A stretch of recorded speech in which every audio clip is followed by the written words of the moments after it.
অসমত তৃণমূল কংগ্ৰেছৰ শক্তি প্ৰদৰ্শন মহানগৰীত তৃণমূল কংগ্ৰেছৰ যোগদান কাৰ্যসূচী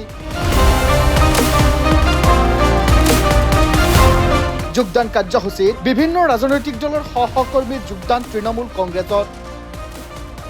অসমত সক্ৰিয়ভাৱে নামি পৰিছে মমতা বেনাৰ্জীৰ তৃণমূল কংগ্ৰেছ এক প্ৰকাৰ ২৬ৰ বিধানসভা নিৰ্বাচনৰ পূৰ্বে অসমত শক্তি প্ৰদৰ্শন কৰিব বিচাৰিছে তৃণমূল কংগ্ৰেছে আজি দিছপুৰৰ লোক নিৰ্মাণ বিভাগৰ প্ৰশিক্ষণ আৰু সন্মিলন ভৱনত অনুষ্ঠিত হয় অসম তৃণমূল কংগ্ৰেছৰ বৃহৎ যোগদান কাৰ্যসূচী এই যোগদান কাৰ্যসূচীত বিভিন্ন ৰাজনৈতিক দলৰ সহকৰ্মীয়ে যোগদান কৰে তৃণমূল কংগ্ৰেছত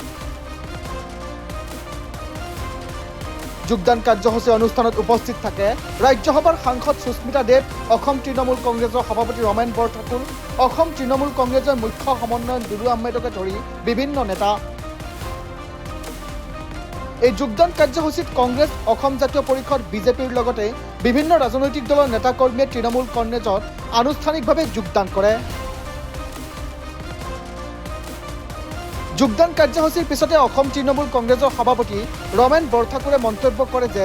তেওঁৰ সভাপতিত্বত দলটোক অসমত শক্তিশালী কৰিবলৈ চেষ্টা কৰিব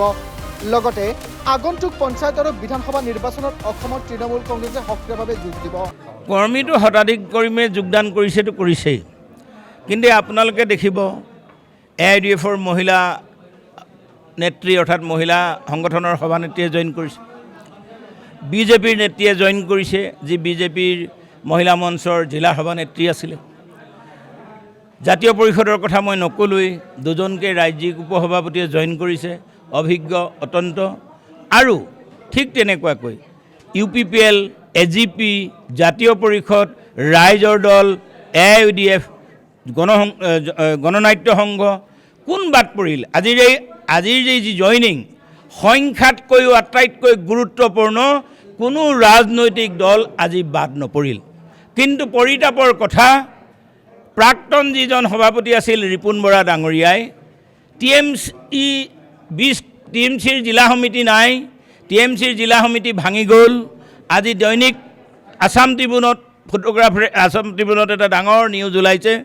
মই আচৰিত পাইছোঁ আছাম ট্ৰিবিউনৰ কাকতৰ দৰে এখন কাকতত এনেকুৱা মিছা নিউজ পৰিৱেশন হ'ল কেনেকৈ পৰিৱেশন হ'ল এইটো বৰ আশ্চৰ্যকৰ কথা আজি আপোনালোকে দেখিছে স্বচক্ষুৰে দেখিছে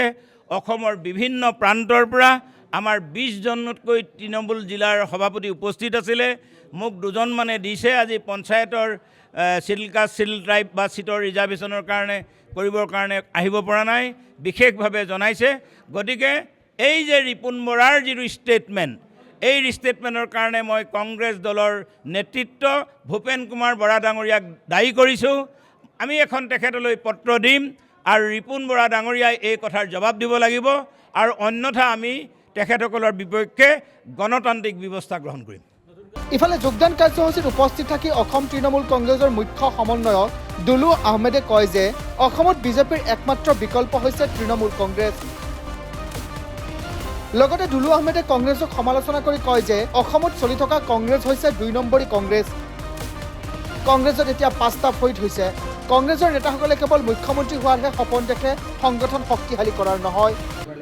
আজি আমাৰ এইটো যিটো কাৰ্যসূচী আছিলে এইটো অসমৰ বিভিন্ন ৰাজনৈতিক প্ৰতিটো যিবোৰ শীৰ্ষ পদবীত আছে সেইসকলৰ যোগদান আছিলে আৰু সেইসকলৰ নেতৃত্বত আজিৰ পৰা আমাৰ জিলাই জিলাই যোগদান হ'ব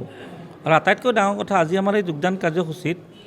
বিজেপিৰ জিলা সভানেত্ৰী বহুত ডাঙৰ ডাঙৰ পদবীত আছিলে UDFৰ ৰাজ্যিক সভানেত্ৰী AJPৰ সংখ্যালঘুৰ সভাপতি তেনেকৈ বহুত দীঘল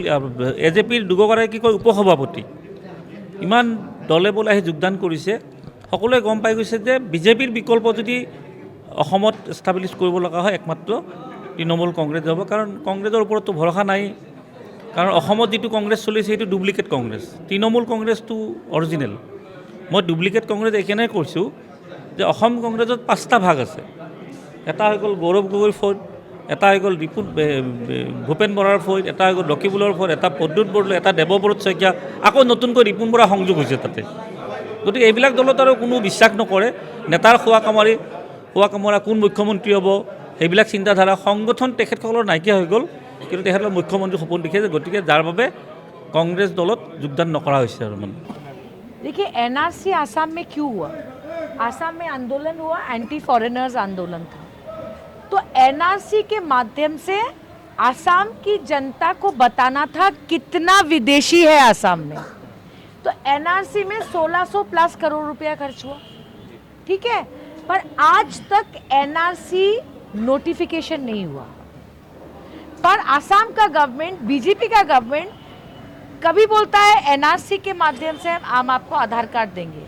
और यही बीजेपी गवर्नमेंट बोलता है कि हजेला पूरा करप्शन किया, हम इस एनआरसी को नहीं मानते। सो बीजेपी गवर्नमेंट आसाम की जनता के साथ धोखा किया है एनआरसी के माध्यम से। आसाम के मुख्यमंत्री को मैं चैलेंज करती हूँ, गेजेट नोटिफिकेशन दिखाइए रजिस्ट्रार जनरल ऑफ इंडिया का कि एनआरसी नोटिफाई हुआ है कि नहीं।